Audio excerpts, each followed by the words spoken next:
Haleluya Bapa. Terima kasih Bapa. Terima kasih Bapa. Ini kami Bapa, anak-anakmu yang menyadari kebaikan-Mu, yang mengakui kesetiaan-Mu bagi setiap kami Bapa. Haleluya. Haleluya Bapa. Sekarang kami dirahmat kami. Kami undang hambanya terlalu banyak. Terlalu banyak yang Tuhan telah beri, dan tak mungkin ku balas dari apa yang ku miliki. Ku persembahkan seluruh hidupku,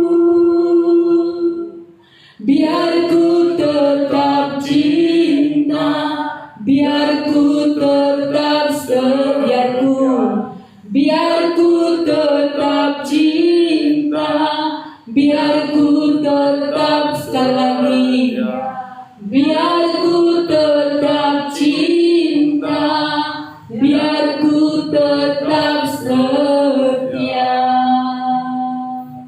untuk selama-lamanya. Kami dahulu. Haleluya, haleluya. Ia dalam mata Bapa. Oh, haleluya. Mujizat di waktu yang lalu Bapa membuat kami berani berharap kepada Tuhan.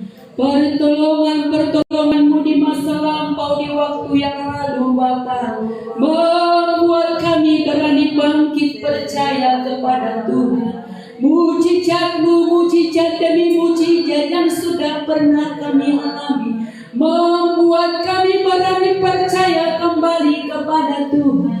Oh, Engkau Bapa yang tidak berubah. Haleluya Bapa. Haleluya, haleluya. Sikiara bataka Bapa. Oh, rapada basikara matanya. Sikara mataka basikara base. Oh, rapada masakara mataka Bapa. Rapada masakata kara basikara mataka. Jehovah Jireh, Bapa yang mencukupkan setiap keperluan kami. Jehovah Shalom, Jehovah Shalom yang melimpahi kami dengan damai-Nya. Jehovah Rafa, Bapa yang menyembuhkan. Haleluya Bapa. Bapa yang El Shaddai, Bapa yang El Shaddai. Terima kasih Bapa. Haleluya.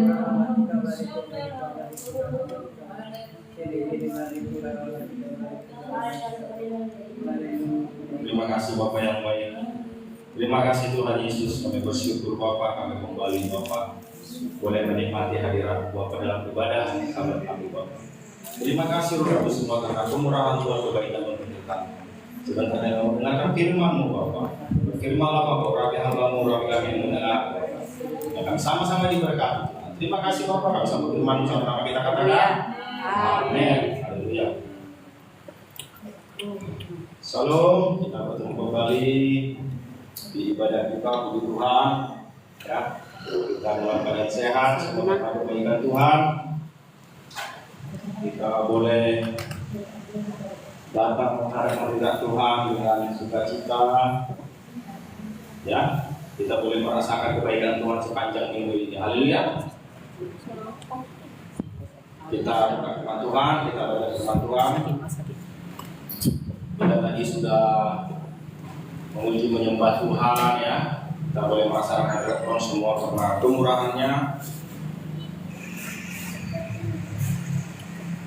Minggu lalu kita sudah belajar tentang, siapa yang masih ingat? Minggu lalu kita belajar tentang apa? Diingatkan aja loh Pak, banyak kali persoalan. Minggu lalu kita belajar tentang hendaklah kamu cerdik seperti Ular. dan tulus seperti Merpati. merpati. Karena apa? Karena aku mengutus kamu ke tengah-tengah Serigala. seperti Domba. Ya. Saya kembali menurunkan ayat ini kan. Aku mengutus kamu seperti domba ke tengah-tengah serigala. Karena itu hendaklah kamu cerdik seperti ular dan tulus seperti merpati. Itu firman Tuhan. Saya kembali merenungkan ayat ini, ya. Karena minggu lalu saya nggak begitu dalam memberikan contoh. Ya, saya merenungkan. Rupanya cerdik seperti ular katanya, ya kan? Ya, ini sekedar pembukaan. Bukan ini tema kita hari ini, ya. Tapi ini sekedar pembukaan mengingatkan kembali. Cerdik seperti ular, rupanya yang dimaksud cerdik seperti ular itu, ya, kecerdikan itu tidak datang sendiri. Itu maksudnya. Kecerdikan itu nggak datang sendiri. Berarti hikmat lah itu. Iya. Kecerdikan itu dipelajari. Gak ada orang tiba-tiba cerdik. Arti cerdik itu cerdas. Gak ada orang tiba-tiba cerdas. Belajar. Belajar. Apa kata Tuhan? Lihatlah kepada semut. Belajar lah. Belajar, lihatlah kepada semut. Ia mengumpulkan makanannya di musim dingin. Ya. Artinya kecerdikan itu didapat dari belajar. Artinya apa? Artinya anak-anak Tuhan jangan malas belajar. Ya. Kadang anak Tuhan ini salah kadang. Hanya memikirkan yang di sorga, yang di bumi nggak dipikirkan. Kita perlu juga di bumi cerdas, pintar, belajar. Jadi anak Tuhan perlu belajar setinggi-tingginya. Ya. Orang tua harus perlu memikirkan pendidikan anaknya. Pendidikan yang terbaik untuk anaknya. Kenapa? Supaya cerdas. Ya, supaya cerdas itu maksudnya. Makanya dikatakan cerdik seperti ular, harus cerdas kita. Anak-anak itu harus cerdas.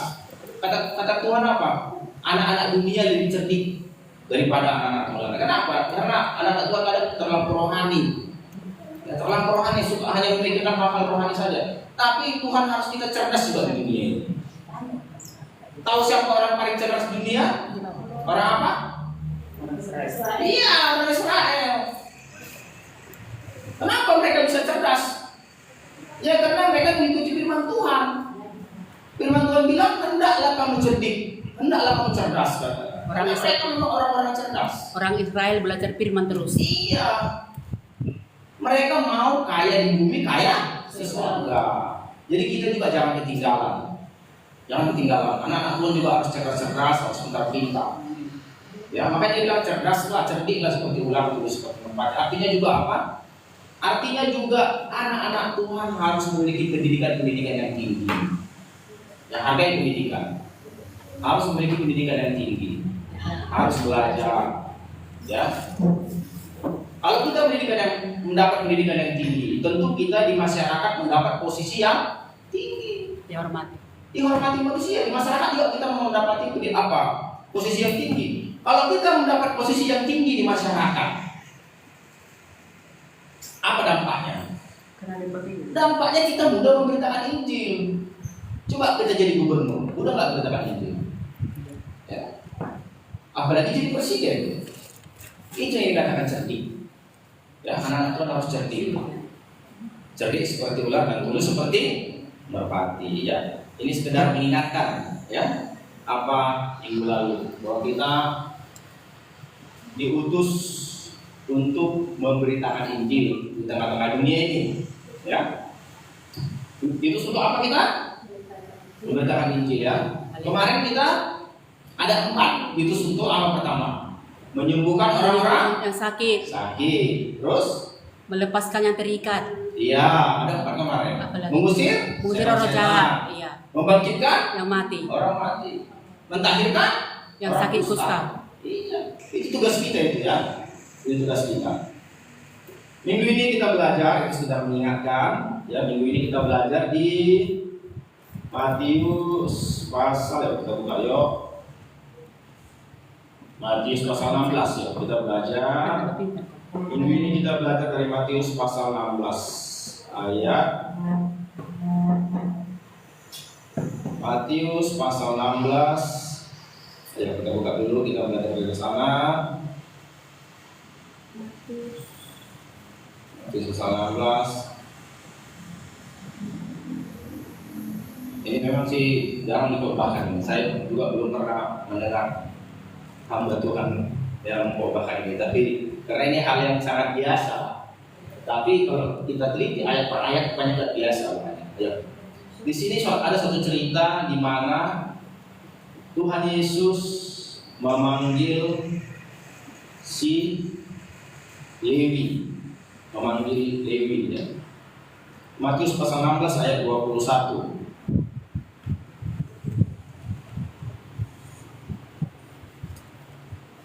Kemudian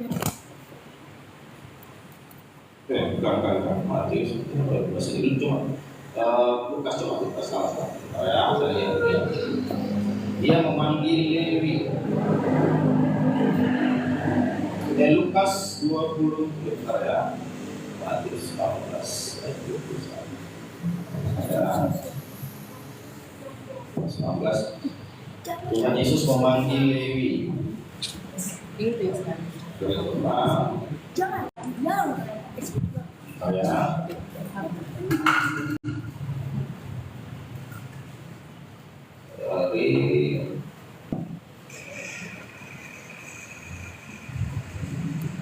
Kalau enggak ini aja lah.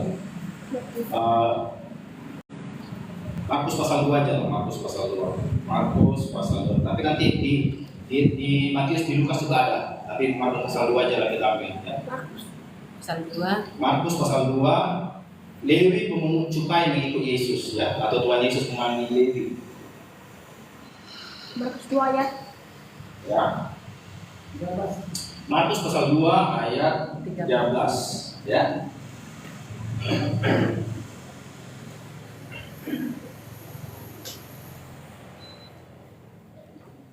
Ayo sama-sama kita pelajari. Markus pasal 2 ayat 13 saya baca ya. Demikian firman Tuhan. Sesudah itu Yesus pergi lagi ke pantai danau, dan seluruh orang banyak datang kepadanya, lalu ia mengajar mereka. Ya, di danau Tuhan Yesus ya. Kemudian ketika ia berjalan lewat dari di situ, ia melihat Lewi, anak Alfeus, duduk di rumah cukai. Lalu ia berkata kepadanya, "Ikutlah aku." Maka berdirilah Lewi lalu mengikut dia. Kemudian ketika Yesus makan di rumah orang itu, banyak pemungut cukai dan orang-orang berdosa makan bersama-sama dengan dia dan murid-muridnya, sebab banyak orang yang mengikuti dia. Pada waktu ahli-ahli Taurat dan golongan Farisi melihat bahwa ia makan dengan pemungut cukai dan orang-orang berdosa, berkatalah mereka kepada murid-muridnya, "Mengapa ia makan bersama-sama dengan pemungut cukai dan orang berdosa?" Ayat 17, Yesus mendengar dan berkata kepadanya, "Bukan orang sehat yang memerlukan tabib, tetapi orang sakit. Aku datang bukan untuk memanggil orang benar, melainkan orang berdosa." Haleluya. Ayo kita pelajari firman ini. Di sini dikatakan pada suatu waktu ketika Yesus berjalan di pantai danau dan mengajar orang, dan ketika dia lewat satu jalan, dia melihat Lewi. Anak Alfeus duduk di rumah cukai. Lalu ia berkata kepadanya, "Ikutlah aku." Ya. Ada yang mengatakan Lewi inilah Matius, ya. Lewi inilah Matius. Ya, saya kurang tahu pasti, ya. Tapi mengatakan Lewi sebenarnya Matius, ya. Dia yang mencatat kita Matius. Tapi dari ayat 13 ini, dari ayat 14 lah kita mulai ya. Ya, dicatat juga itu di Matius 9 dan di Lukas 5. Ada persamaan tapi ada juga perbedaan nanti ya.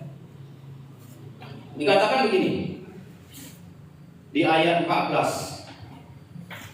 Lalu ya, kemudian ketika ia berjalan ia melihat Lewi anak Alfeus di rumah cukai. Lalu ia berkata, "Ikutlah aku." Dari sini kita lihat apa? Dari sini kita lihat Tuhan yang memilih kita. Ya, Tuhan yang memilih kita. Bukan kita yang memilih Tuhan. Aku yang memilih kamu, bukan kamu yang memilih aku. Itu ayatnya. Ya. Kalau seandainya Tuhan Yesus hanya sekedar lewat, tentu Lewi tetap masih di rumah cukai. Ya, tetap masih di rumah cukai.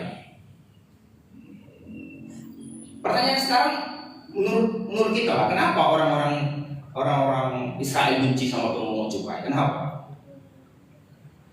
Karena menurut sejarah, ya, Israel itu dijajah Romawi, ya.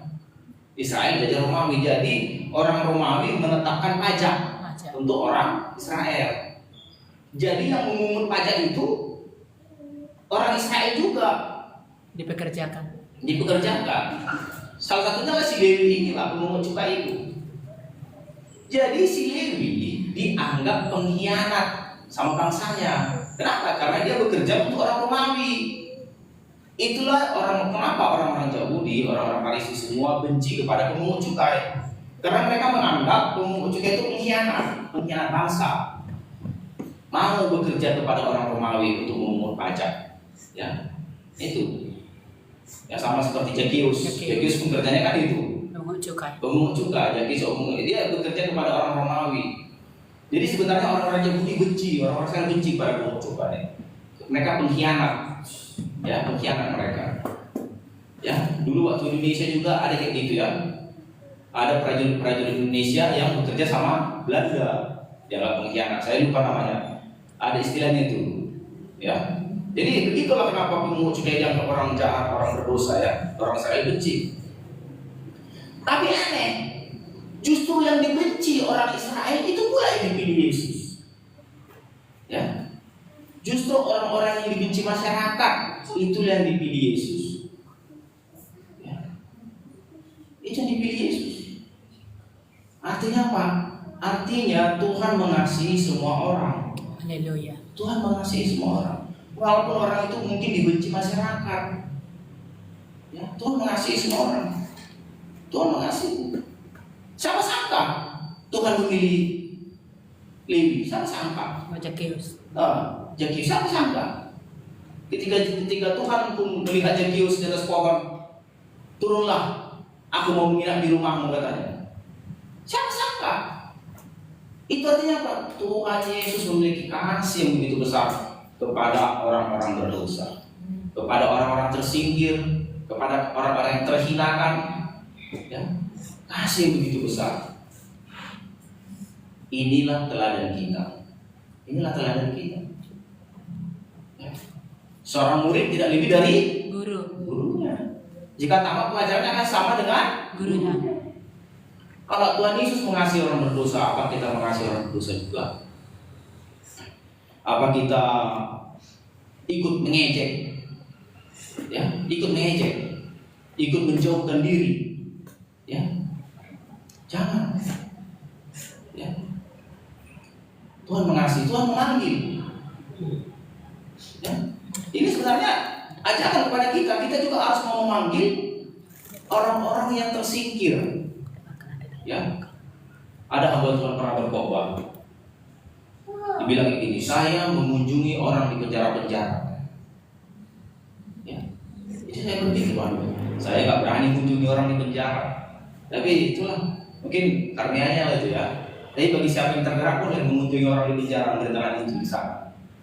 Ya, orang-orang tersingkir, ya, panggil seperti Tuhan Yesus manggil, ikutlah. Ya, Tuhan mengasihi orang Lewi. Yang bukan kamu memilih aku, tapi aku yang memilih kamu, supaya kamu berbuah lebat. Dikatakan di Yohanes 15 itu, supaya kamu menghasilkan buah. Ya. Jadi satu hal yang perlu kita syukuri, kita dipilih Tuhan. Enggak secara kebetulan kita boleh hadir di sini, enggak secara kebetulan kita bisa duduk, enggak secara kebetulan kita bisa dengar firman, enggak secara kebetulan kita bisa menikmati hadirat Tuhan. Enggak kebetulan itu. Tuhan yang memilih kita, ya. Hargai pilihan Tuhan. Haleluya. Haleluya. Ya, kita hargai pilihan Tuhan. Kita masuk ke ayat berapa ini? Ikutlah aku. Ia melihat Lewi anak Alfius duduk di rumah cukai lalu berkata kepadanya, ikutlah aku. Apa yang terjadi? Maka berdirilah Lewi lalu mengikuti dia. Ketika Tuhan Yesus mengatakan kepada Lewi, ikutlah aku. Kenapa Lewi tidak berpikir panjang ya? Kok tiba-tiba mau aja dia? Ya, apa yang kira-kira yang menyebabkan Lewi tiba-tiba mau aja? Apa Tuhan ada hipnotis? Ya, hipnotis si Lewi tiba-tiba mau. Kalau kita, misalnya saya lah seorang, atau katakanlah seorang gembala besar, ya, gembala besar, lewat di suatu pasar, dikatakan ikutlah aku, tiba-tiba mau dia ikut, kan belum tentu. Masih berpikir-pikir, tapi ini kenapa Lewi langsung tiba-tiba mau? Apa yang membuat Lewi mau ikut tiba-tiba? Ini dia perlu kita pelajari latar belakang sejarah. Di Israel dulu, ya, seorang rabi itu sangat dihormati. Ya, seorang rabi sangat dihormati. Jadi kalau ada rabi yang memanggil orang menjadi muridnya, di sini Yesus sudah dikenal sebagai rabi. Kalau ada seorang rabi memanggil seorang menjadi muridnya, itulah kehormatan terbesar dalam hidupnya. Ya, itulah kehormatan terbesar dalam hidupnya di masyarakat Yahudi pada waktu itu. Itu sama dengan seperti begini, lewat presiden atau gubernur. Ayo ikut aku katanya. Senang nggak? Senang. Berlomba-lomba penuh. Berlomba-lomba. Begitulah budaya Yahudi pada saat itu. Apabila seorang rabi, ya, memanggil murid, itu satu kehormatan terbesar. Bahkan itu kehormatan terbesar sepanjang hidupnya. Ya, kehormatan terbesar sepanjang hidupnya. Makanya tanpa memikirkan apa-apa lagi, Lewi langsung tinggalkan. Dia nggak perlu pikir panjang, aku ini kehormatan terbesar. Kapan lagi aku bisa jadi murid seorang rabi? Kesempatan terbaik. Iya, kesempatan terbaik dalam hidup. Itu budaya Yahudi pada saat itu, ya, kulturnya begitu. Jadi ketika Lewi mendengar Yesus memanggil, sebenarnya dia itu senang sekali, sangat bergembira dia itu, sangat bergembira, sangat senang. Kenapa dia sangat senang? Karena dia kenal siapa yang memanggilnya. Kenapa orang Kristen masuk Kristen biasa-biasa aja? Nggak senang. Karena dia nggak kenal siapa yang memanggilnya. Coba dia kenal siapa yang memanggilnya, itu Raja segala raja, Tuhan segala Tuhan, pencipta langit dan bumi. Senang nggak dipanggil? Senang. Ya. Presiden aja memanggil kita, kita senang. Yang gak usah dipanggil, hanya bersalaman aja. Banyak orang bersalaman dengan presiden begitu sama. Apalagi diajak foto. Iya, diajak foto senang. Ya, istri saya orang berfoto sama gubernur. Ya, senang.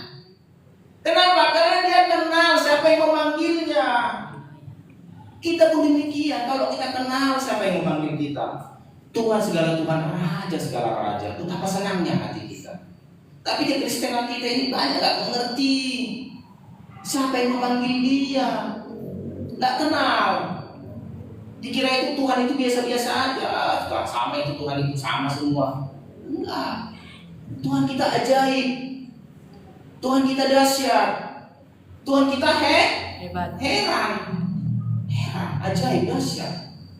Ya, gak biasa-biasa kita. Banggalah kita, bersukacitalah kita dipanggil. Ya.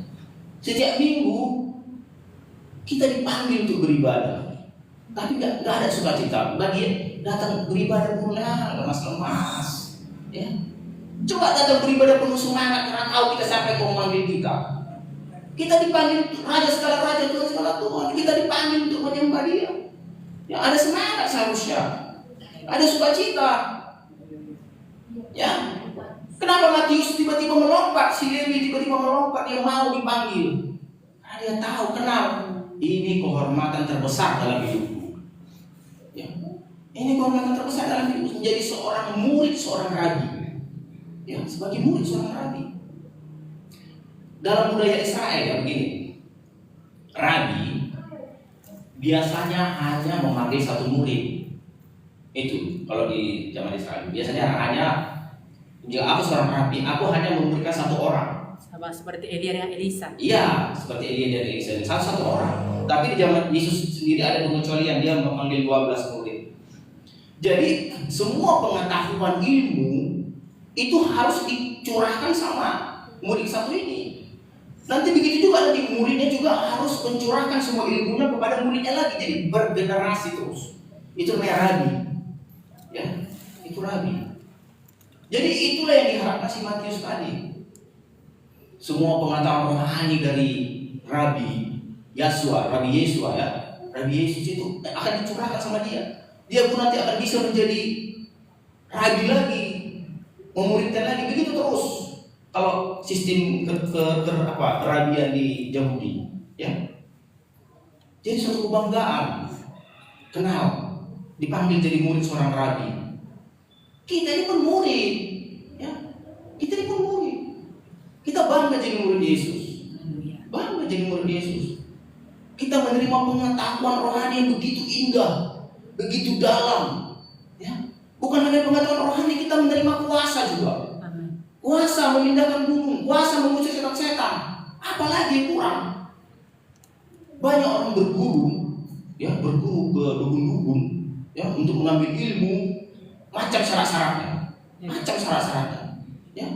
Kita hanya datang untuk beribadah di perintah, berguru kepada guru segala guru, pada raja segala raja. Ya, betapa bangganya kita. Ya, coba kita lihat di mana tadi? Ya, di Lukas pasal 5. Coba kita tandai dulu ya, nanti kita kembali di sana. Lukas pasal 5 bisa dikatakan ada lebih hal menarik. Pasal 5 ayat 27. Lukas pasal 5 atau nanti coba di Matius juga ada. Pasal 5 ayat 27. Lukas pasal 5 ayat 27. Iya. Lukas pasal 5 27. Yuk.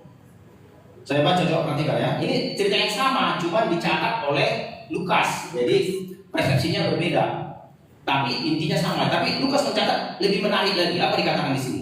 Kemudian ketika Yesus pergi keluar, ia melihat seorang pemungut cukai yang bernama Lewi sedang duduk di rumah cukai. Yesus berkata kepadanya, ikutlah aku. Maka langsung ya berdirilah Lewi. Dan apa katanya? Meninggalkan segala sesuatu. Iya, meninggalkan segala sesuatu. Tadi Markus nggak mencatat meninggalkan segala sesuatu, tapi Lukas mencatat. Tidak ragu-ragu dia. Gak ragu-ragu tinggalkan. Dia gak berpikir, macam mana nanti hartaku ini, gajiku besar, jadi pemungut cukai. Gak berpikir ke situ dia. Dia langsung pergi bersama Tuhan. Iya. Coba dia berpikir-pikir, gajiku sebagai pemungut cukai berapa dinar? Ya, kalau uang dulu dinar namanya kan, uang mereka. Ya, kalau sekarang ya berapa dolar, berapa rupiah? Nggak dipikirkan ke situ. Menteri Keuangan. Iya, nggak dipikirkan ke situ. Kalau dipikir, macam mana ini bisnisku besar ini? Nggak dipikirkan. Dia bilang, ikutlah aku, ikut dia langsung. Tinggalkan semua. Berani kita, ya, berani. Kenapa? Kenapa dia berani? Karena dia tahu, karena dia kenal siapa yang memanggil dia. Raja segala raja. Ya, Mesias. Ikutlah. Berani tinggalkan. Ya, saya dengar ada kesaksian-kesaksian hamba-hamba Tuhan, ya, yang berani meninggalkan ya keluarganya. Siapa namanya itu? Yang ke Afrika itu, Livingstone ya. David Livingstone. Berani ditinggalkannya dari Inggris dia ke Afrika. Berani. Banyak lagi misionaris saya nggak bisa hafal semua nama-namanya. Misionaris yang ke India. Siapa William Carey itu ke India. Siapa lagi? Banyak misionaris yang tinggalkan keluarga, yang tinggalkan istri, tinggalkan anak demi memberitakan Injil. Kenapa? Karena mereka tahu ada upah yang besar, nanti. Ikut Yesus ada upah yang besar, Jangan tinggalkan Yesus. Sungguh-sungguh kita beribadah, sungguh-sungguh kita ikut Yesus. Ini satu kebanggaan, sadari. Ini kebanggaan, ya. Kebanggaan ikut Yesus. Banyak orang gak kenal. Kita bersyukur kita kenal Yesus. Kenal. Sungguh-sungguhlah ikut Yesus, sungguh-sungguh. Jangan mau diombang-ambingkan sama dunia ini, jangan mau. Lewi berani tinggalkan semua. Ya. Lalu mengikut dia. Ketika dalam perjalanan, ya, pada saat ini Lewi sudah tinggalkan semua kan, tinggalkan ini dan ini. Kan dia sudah ikut Yesus, Yesus pertegas lagi. Yesus pertegas. Di mana dipertegasnya? Coba kita buka di Matius 16. Dipertegas Yesus lagi. Barang siapa mau mengikut aku, harus apa katanya? Ayo, dipertegas Tuhan Yesus lagi. Pasal Matius 16 ayat 21, yuk. Matius 16 ayat 21. Dipertegas Tuhan Yesus lagi. Ya. Ikutlah aku, sudah ikut. Tapi bukan berarti enggak dipertegas. Dipertegas Tuhan Yesus.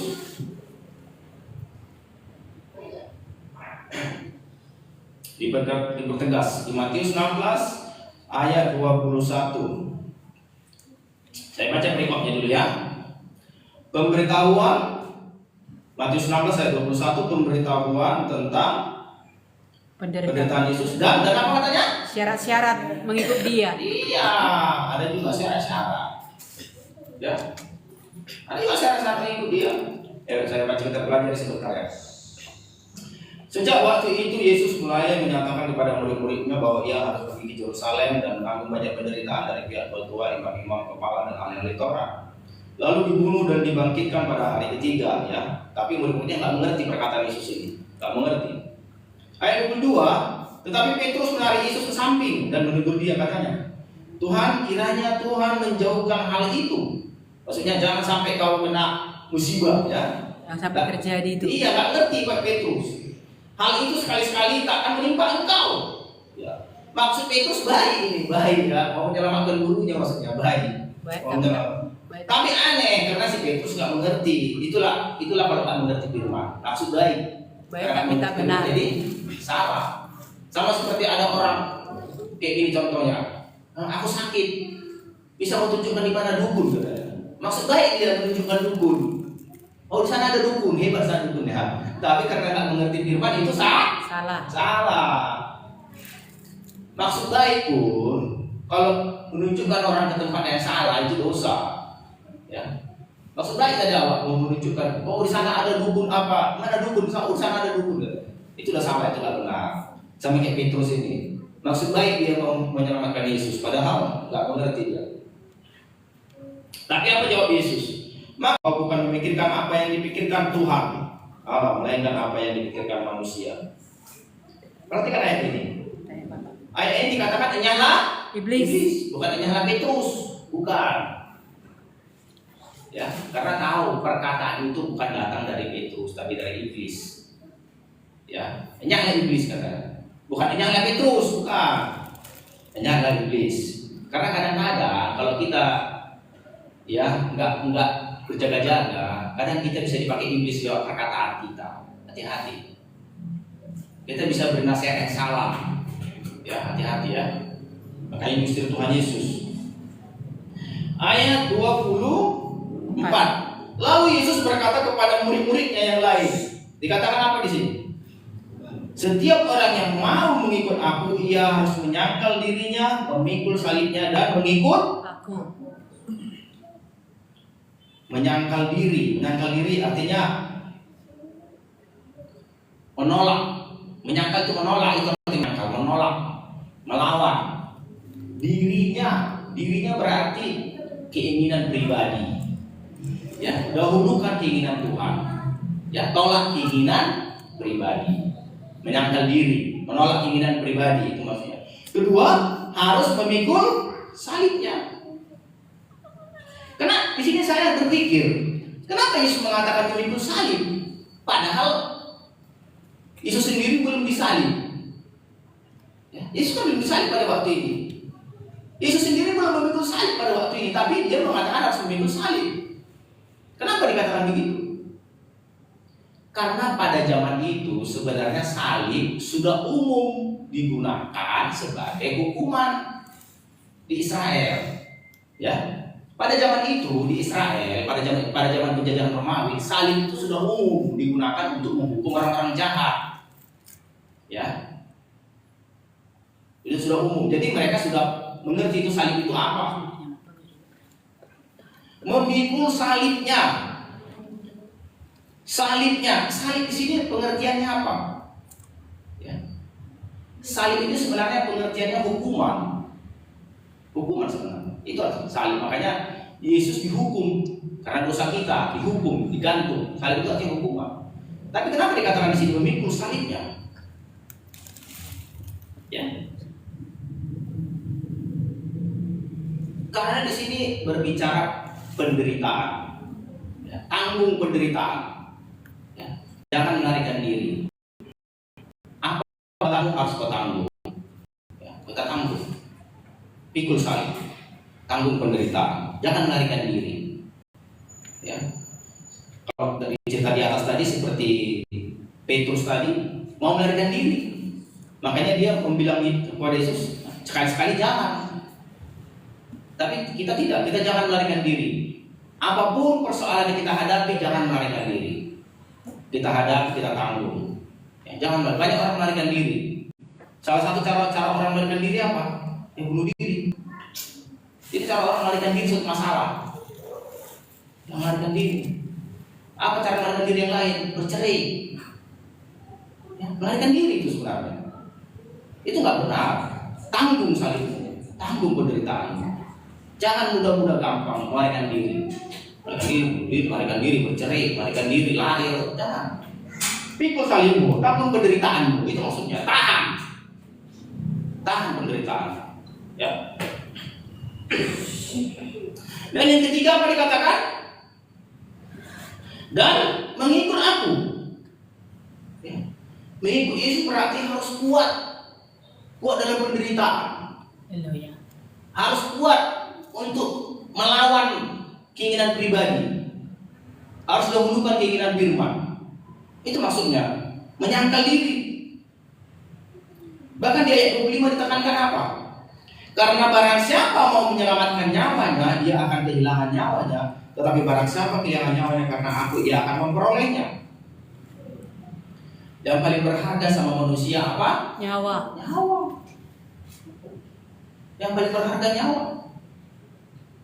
Kalau kita lihat bencana kemarin yang di Aceh, di Sumba, banyak kehilangan nyawa.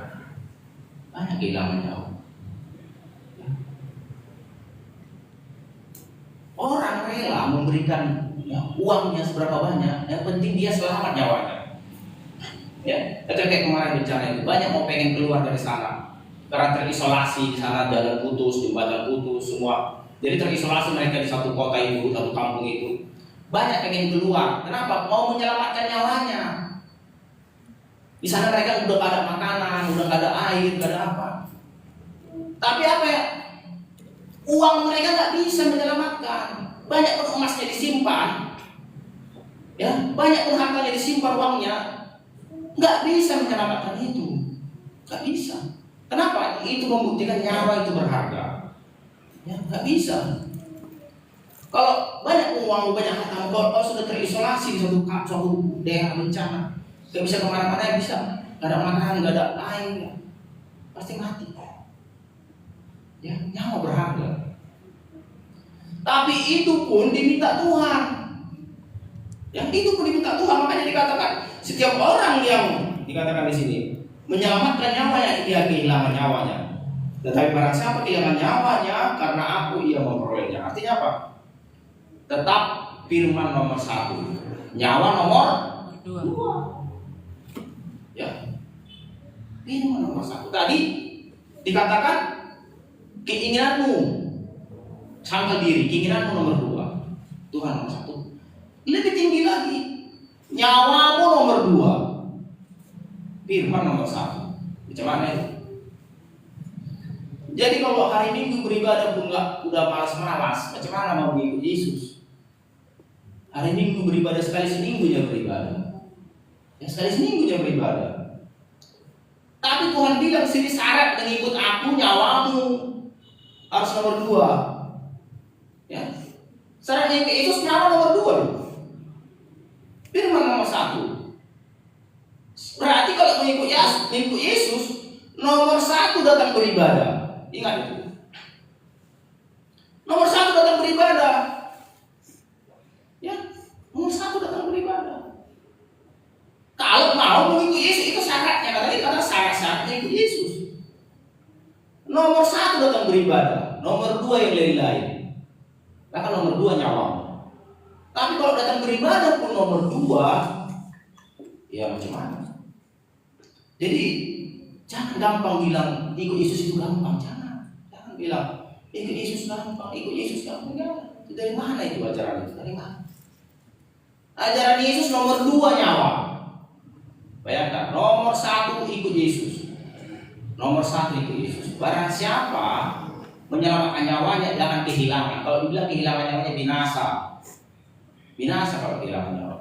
Tapi kalau karena ibadah, karena ikut Yesus, kehilangan nyawa dia pasti ke surga. Ya, jangan tinggalkan Yesus. Jangan tinggalkan.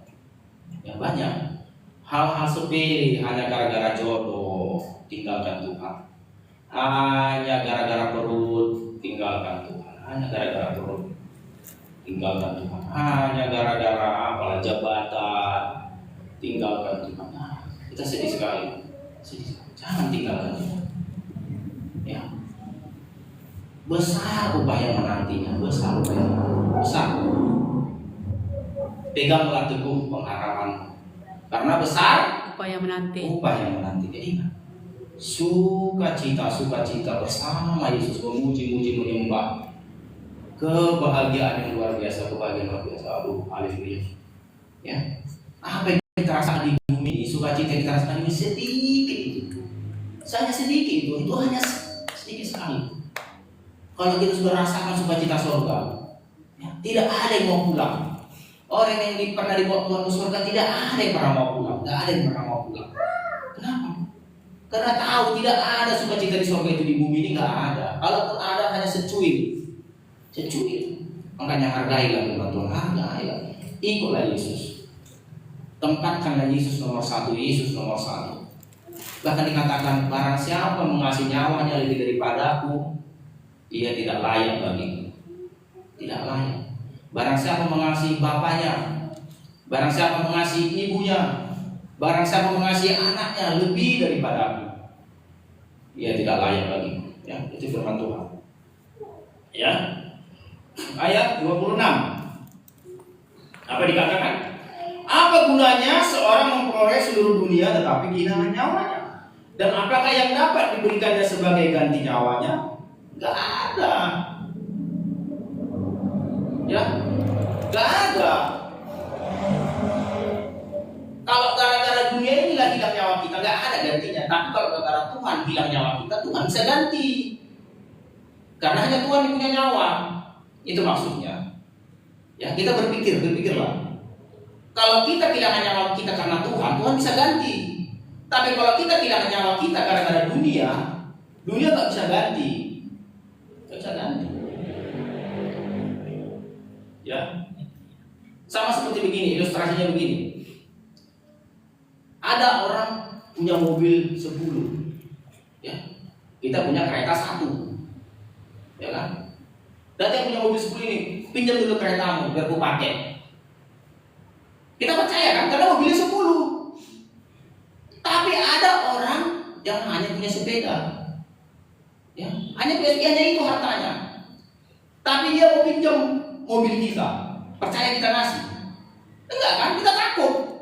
Nanti kalau rusak nggak bisa diganti, ya, nggak bisa diganti, takut.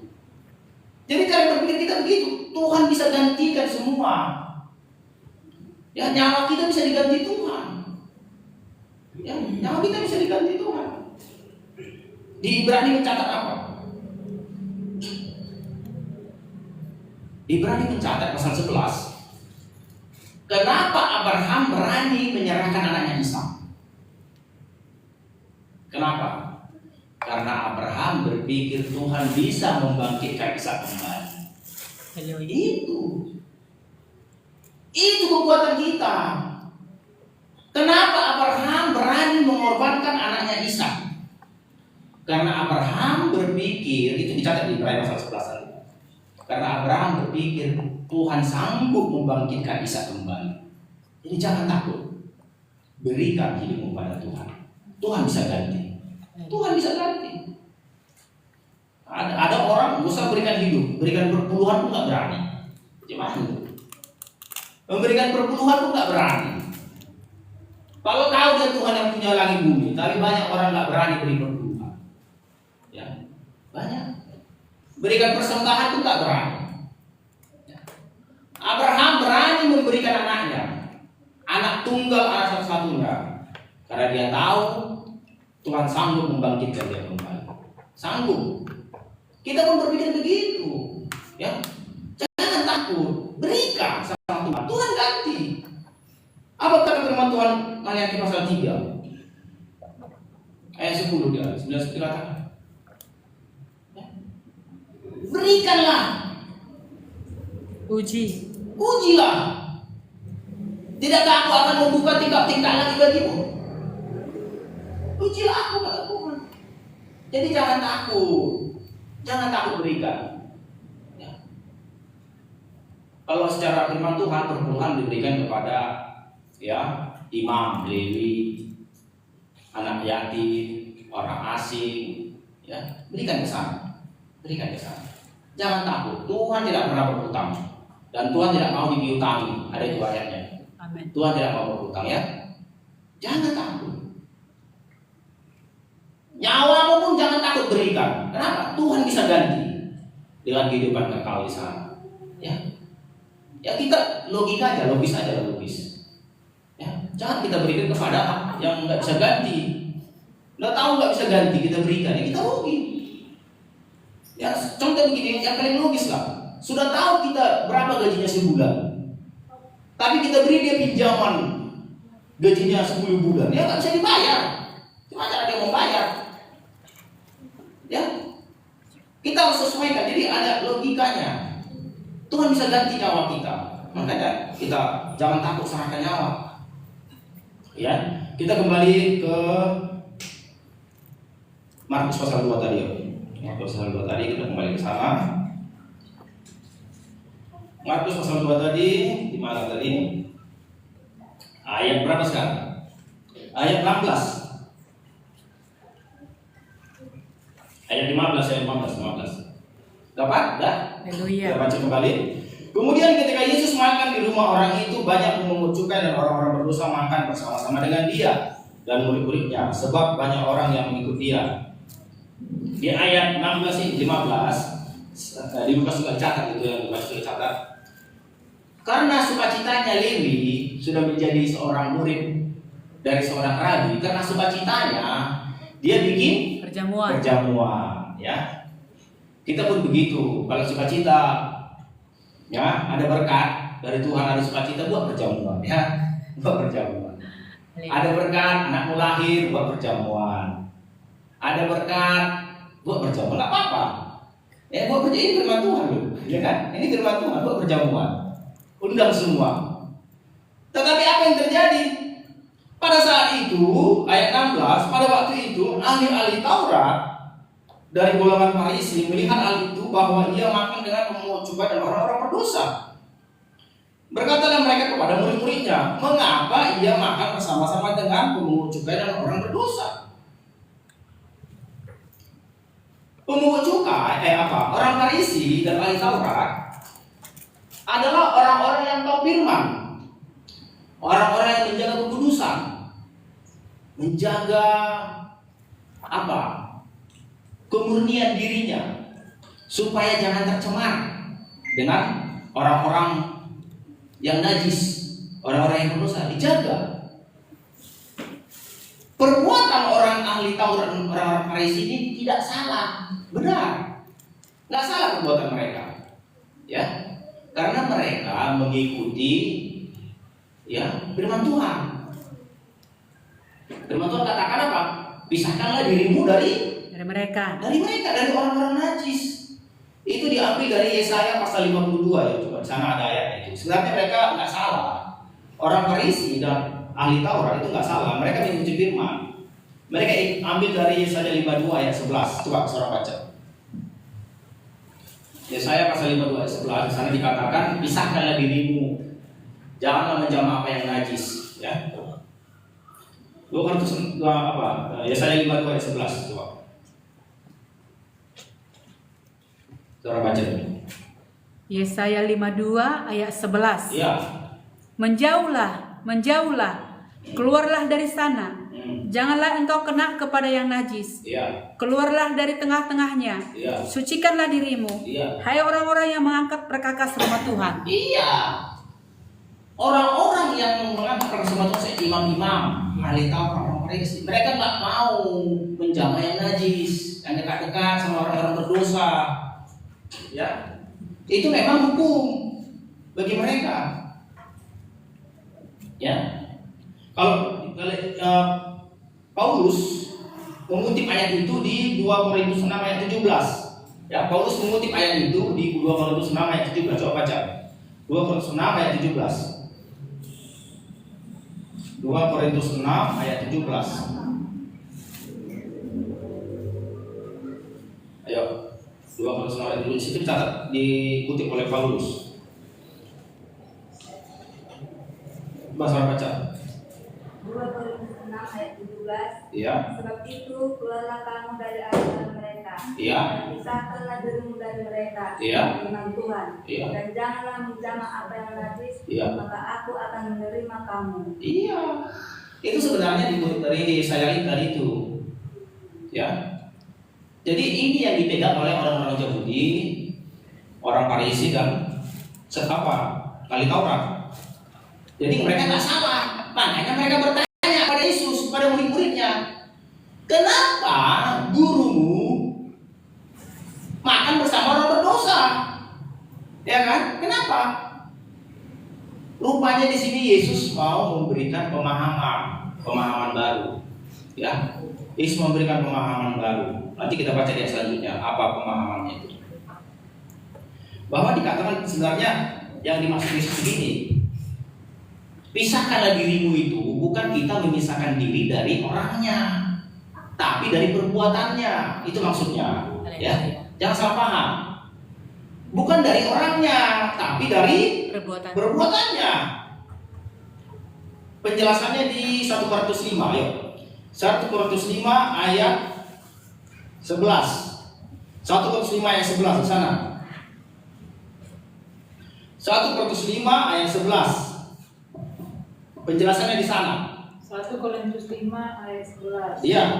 Tetapi yang kutuliskan kepada kamu ialah supaya kamu jangan bergaul dengan orang yang sekalipun menyebut dirinya saudara adalah orang cabul, kikir, penyembah berhala, pemfitnah, pemabuk, atau penipu. Dengan orang yang demikian, janganlah kamu sekali-sekali makan sama-sama. Iya. Haleluya. Yang menyebut dirinya saudara, tapi kepada orang yang demikian janganlah kamu makan bersama-sama. Ya. Ayat 12 saya baca kembali di sini ya. Kalau di ayat 11-nya. Di ayat 11-nya di situ lebih jelas. Dalam suratku, coba sekali lagi. Ayat 11-nya yang tadi kan ayat 11 ayat 9, ayat 9. Dalam suratku telah kutuliskan kepadamu supaya kamu jangan bergaul dengan orang-orang cabul. 10. Yang aku maksudkan bukanlah dengan semua orang cabul pada umumnya dan Dari dari dunia ini, atau dengan semua orang kikir dan penipu, atau dengan semua penyembah berhala. Karena jika demikian kamu harus meninggalkan dunia ini. Iya. Kalau kita jauhkanlah diri kita dari semua orang kikir, orang apa ya? Ya nggak mungkin kita tinggalkanlah dunia ini. cabut dari dunia. Iya, jangan dari dunia lah, ya. Maksudnya bukan itu. Jangan Ya. bergaul. Iya. Ya, itu maksudnya. Dari ayat 9 sampai 11. Ya. Yang maksudnya jangan kita menjamak, maksudnya kita jangan tiru perbuatannya. Kalau kita nggak bergaul nanti dengan semua orang punya berhala ya, terpaksa tinggal dalam dunia ini. Ya. Ini semuanya penjahat di dunia ini, semuanya penipu. Ya, itu maksudnya. Jadi jangan salah paham. Ya, jangan salah paham. Kita sebagai orang Kristen, jangan ya kayak sebelah sikit-sikit kafir, jangan, bukan gitu kita nggak gitu. Jadi organisasi sikit najis, jangan, bukan itu.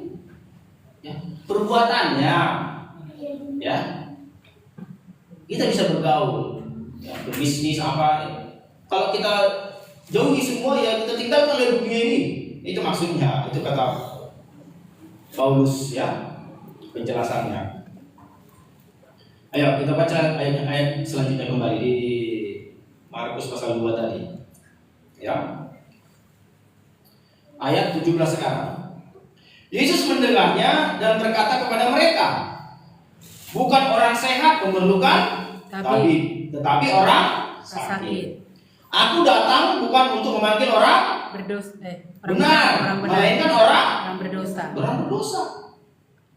Tapi ini kurang apa? Di Lukas lebih cantik ayatnya. Ayo kita buka di Lukas pasal 5 tadi. Karena cerita tentang hal yang sama. Ayat 31, Lukas pasal 5 ayat 31. Lukas pasal 5 ayat 31. Ayo. Lalu jawab Yesus kepada mereka, katanya, Ya. bukan orang sehat yang memerlukan tabib, tetapi orang sakit. Ya, aku datang Aku datang bukan untuk memanggil orang benar, tetapi orang berdosa. supaya mereka bertobat. Iya. Tadi di Markus tadi kan dicatat supaya mereka bertobat. Haleluya. Supaya mereka Bertobat.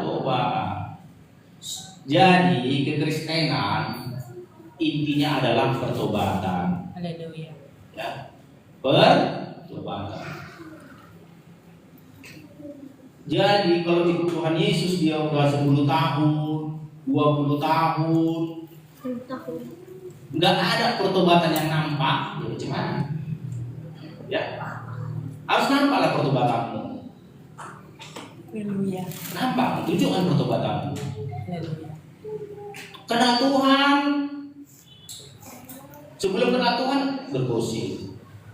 Sudah kenal Tuhan setahun bergosip, 2 tahun bergosip, 3 tahun bergosip, 10 tahun bergosip, 20 tahun tetap bergosip. Di mana pertobatannya? Padahal dikatakan tadi supaya Bertobat. bertobat. Tunjukkan pertobatanmu. Coba kita lihat diri kita dulu, Jangan lihat orang lain, diri kita dulu lihat. Ada pertobatan dalam dirimu, sudah ada. Bisa dikira. Bisa dikira pertobatan dalam dirimu. Oh, saya dulu pemarah. Oh, saya sekarang enggak lagi. Ya. Oh, saya dulu suka mencuri. Oh, saya enggak mencuri lagi sekarang. Saya dulu suka berkata kotor. Oh, saya enggak lagi sekarang. Kalau samanya kau dulu berkata kotor sebelum bertobat, sudah kenal Tuhan Yesus pun kau masih suka berkata kebun binatang. Apa artinya? Oh, belum bertobat itu belum. Padahal Tuhan bilang tadi supaya bertobat. Yesus datang supaya orang berdosa bertobat. Ya, supaya bertobat kita. Jadi lihat dulu dirimu, pertobatanmu sejauh mana? Sejauh mana pertobatanmu?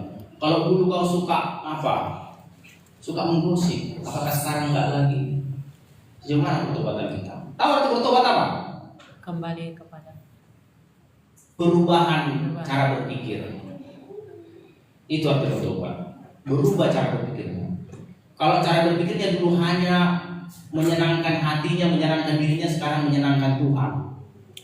Rubah cara berpikir. Itu arti bertobat. Ya. Arti bertobat, rubah cara berpikirmu, gak sama lagi. Ya. Itu arti bertobat. Itu pertobatan dulu. Apalagi yang mau perlu kutobatkan. Ya. Apalagi yang mau perlu kutobatkan. Jangan, ya, banyak orang Kristen ini salahnya begini. Kalau sudah datang beribadah sekali seminggu, sudah bayar kolektif, bayar perpuluhan, udah merasa benar, ya, hanya sebatas itu. Banyak Kristen begitu. Kalau sudah datang sekali seminggu ke gereja, sudah bayar kolektif, bayar perpuluhan, udah merasa benar dia, udah.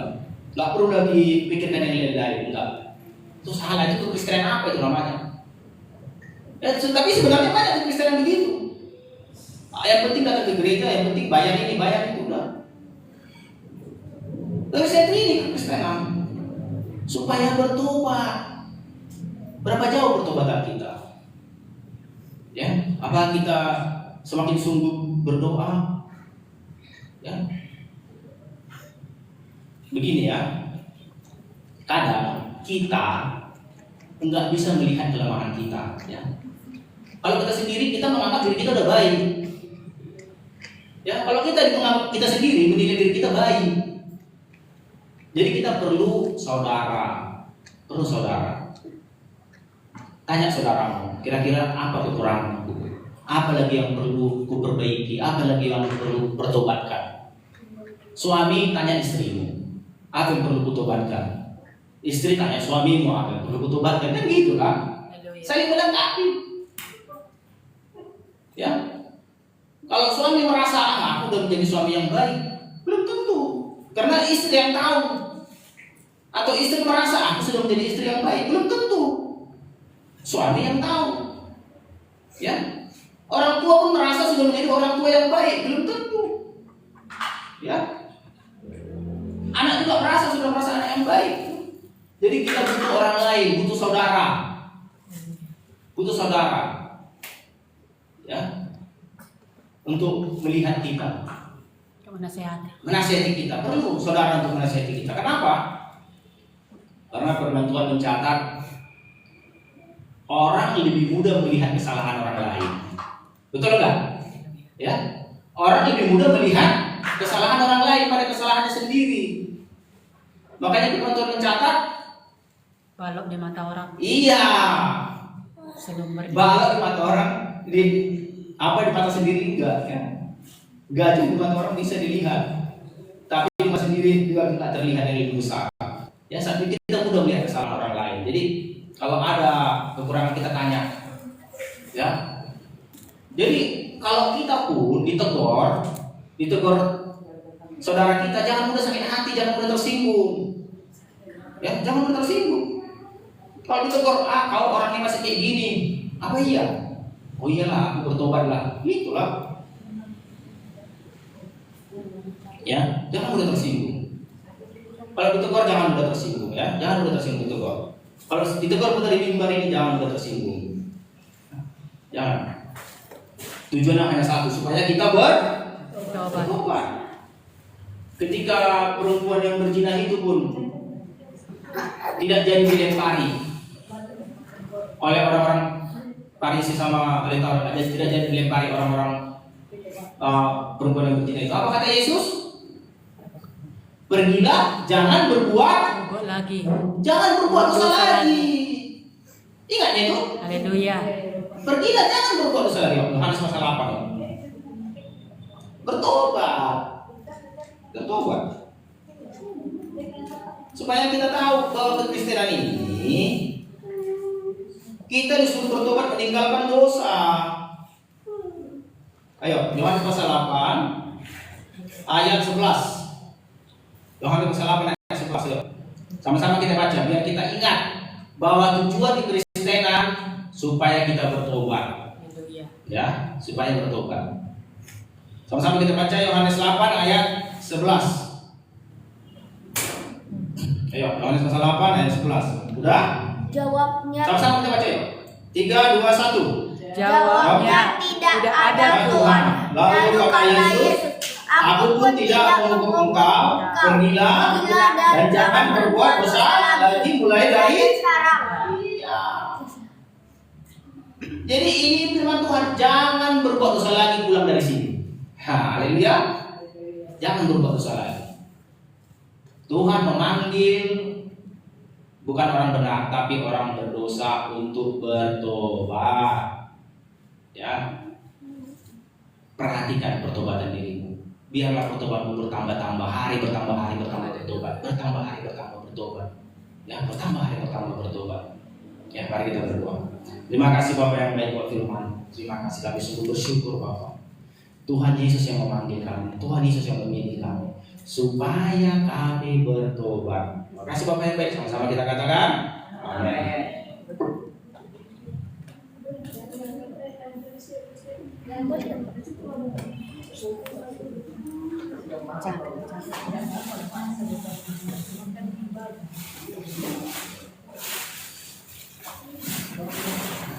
Haleluya, terpuji nama Bapa di surga. Luar biasa firman Tuhan saudaraku ya. Mungkin sudah biasa kita dengar dari sekolah minggu pun, sudah mungkin kita dengar firman Tuhan ini.